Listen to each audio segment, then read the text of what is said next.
నల్దుర్గ్ కోటలో ఉన్న ప్రసిద్ధ పానీ మహల్ నిజంగా మధ్యయుగ ఇంజనీరింగ్ అద్భుతం. ఇది మహారాష్ట్రలో ఉంది.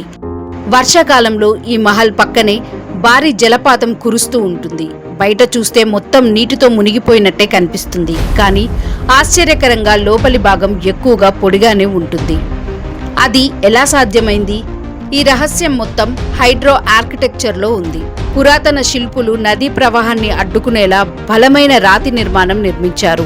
ఆ తర్వాత నీరు నేరుగా మహల్లోకి రాకుండా ప్రత్యేక మార్గాలు, వంపులు, రాతి ఛానల్స్ రూపొందించారు.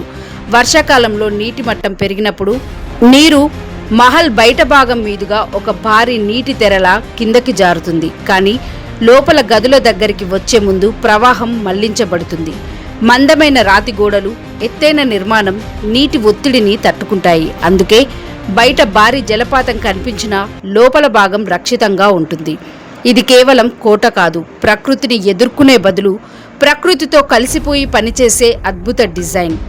ఆ కాలంలోనే ఇంత అద్భుతమైన నీటి నిర్వహణ వ్యవస్థను రూపొందించడం నిజంగా ఆశ్చర్యమే. పానీ మహల్ మన భారతీయ మధ్యయుగ ఇంజనీరింగ్ ప్రతిభకు ఒక గొప్ప ఉదాహరణ.